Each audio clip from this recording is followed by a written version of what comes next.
Hello guys, welcome to our YouTube channel. Today we are going to learn about gravitation.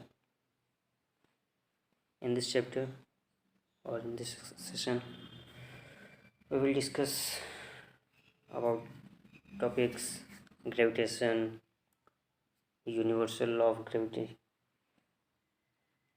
weight, mass, Archimedes principle, thrust, buoyancy, force, buoyancy. ठीक है, चलिए let's start the session. ये sir इज़ैक Newton हैं जिन्होंने gravity की discovery की है, gravity को डिस्कवर किया है. ठीक है,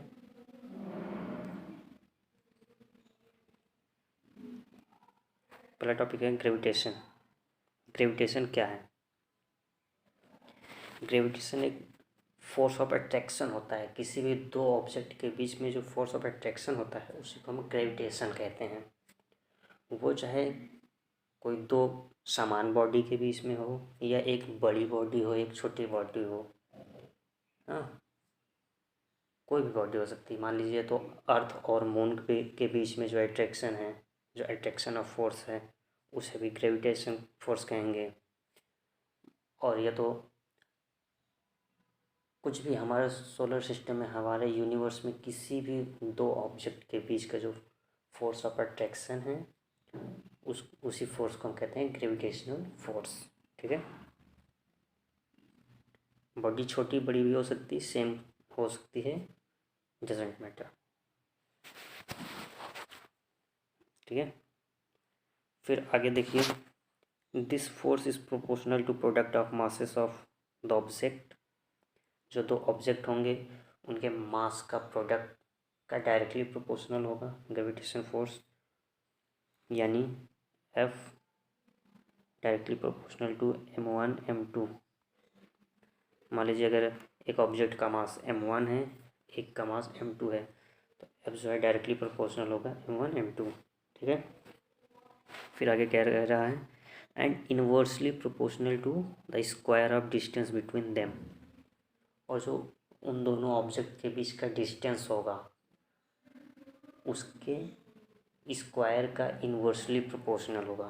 मतलब दूसरी बात ये हुई कि F inversely proportional to square of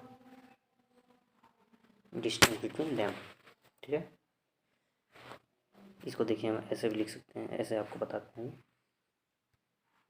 blank slide ले लेते हैं. यह कहा जा रहा है कि मान लीजिए ये दो ऑब्जेक्ट हैं, ये दो ऑब्जेक्ट हैं हमारे. एक ऑब्जेक्ट ये है, एक ऑब्जेक्ट ये है. ये A है, ये B है. इसका मास m1, इसका मास m2. इन दोनों को रखा गया है एक r डिस्टेंस की दूरी पे. ठीक है, तो ग्रेविटेशनल फोर्स यह बताता है कि जो ग्रेविटेशनल फोर्स होता है वो F डायरेक्टली प्रोपोर्शनल होता है मास के प्रोडक्ट का m1 m2 और इनवर्सली प्रोपोर्शनल होता है उसके डिस्टेंस का स्क्वायर का. ये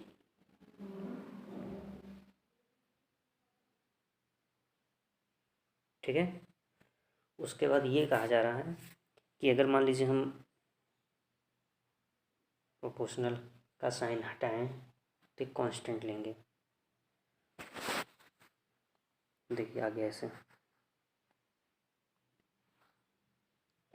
F is equal to G. G क्या है? एक प्रोपोर्शनल कांस्टेंट है. G m1 m2 upon r square. ठीक है, तो ये हो जाएगा. G क्या होगा? G यहाँ पे